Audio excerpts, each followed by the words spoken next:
Magandang araw mga ka-Express Info.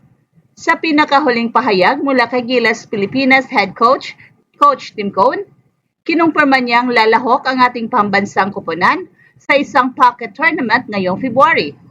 At ito ay ang second Doha International Cup na magaganap mula February 14 hanggang February 16 sa Doha, Qatar.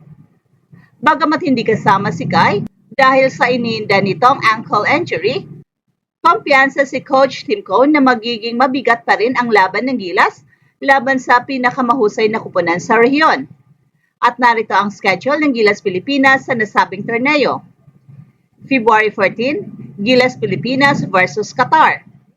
Ang unang laro ng Gilas ay magaganap sa mismong araw ng mga puso kontra sa host nation na Qatar. Ang koponang ito ay hindi na dapat baliwalain matapos nitong talunin ang powerhouse team na Iran sa kamakailang laro. Isa sa mga bagong sandata ng Qatar ay si Tyler Harris, kapatid ng NBA player na si Tobias Harris.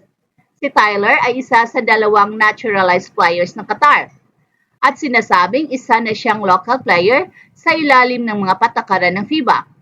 At bukod kay Harris, may isa pang American player sa kanilang lineup na nagpapalakas lalo sa kanilang kupunan. Ang momentum ng Qatar mula sa kanilang panalo kontra Iran ay isang seryosong banta sa Gilas. Ang kanilang paggamit ng dalawang American players, bagamat controversial pa rin sa ilan, ay nagpapakita ng kanilang determinasyon na maging competitive sa international scene. Para sa Gilas, kailangang mag-focus ang mga guards tulad ni Scottie Thompson at Dwight Ramos sa ball control, habang ang frontcourt na pinangungunahan ni A.J. Edo at Junmar Fajardo ay dapat maghanda para sa malaki at athletic big man ng Qatar. February 15, Gilas Pilipinas versus Lebanon. Sa ikalawang araw ng torneo, makakaharap ng Gilas ang matagal ng karibal na Lebanon. Ang Lebanon ay may malakas na presensya sa rehiyon at kilala ng Gilas ang kanilang mga manlalaro. Kabilang na si Wael Arakji na nagbigay ng sakit ng ulo sa Pilipinas sa mga nakaraang laban. At bukod kay Arakji, dapat ding paghandaan ng Gilas si Joseph Kayat, isang NCAA Division I player na may taas na 6'9". Bagamat hindi tiyak kung makakalaro si Kayat dahil sa kanyang sitwasyon, sa paglipat ng eskwelahan, dapat maghanda ang Gilas upang mapanatili ang control sa paint at perimeter defense. Ang laban kontra Lebanon ay laging isang emotional at physical na laro.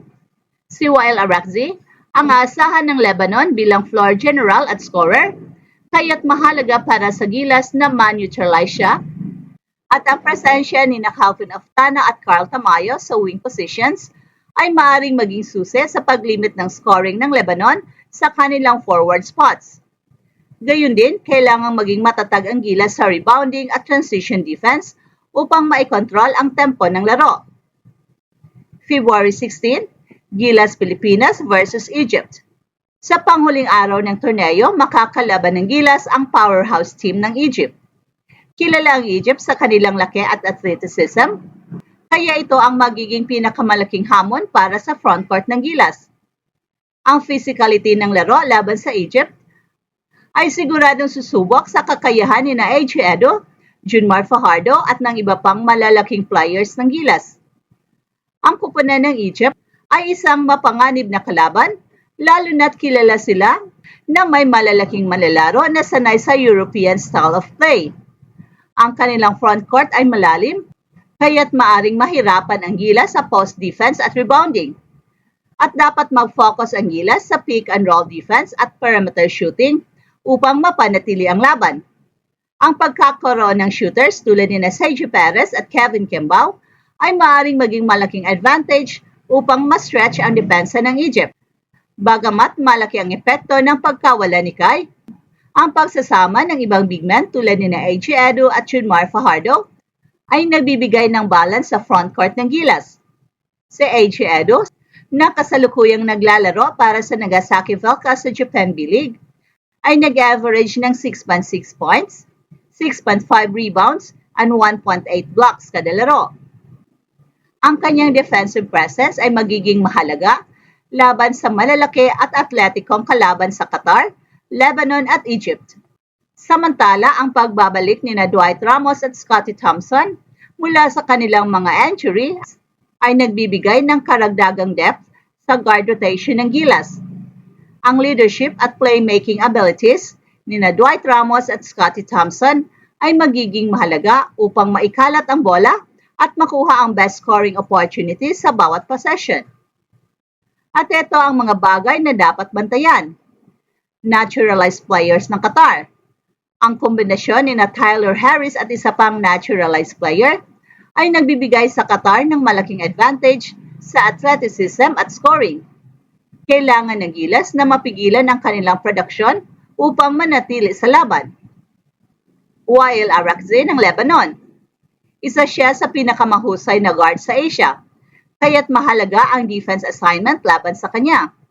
Si Scottie Thompson ang maaring ipares upang i-pressure siya mula sa simula ng laro.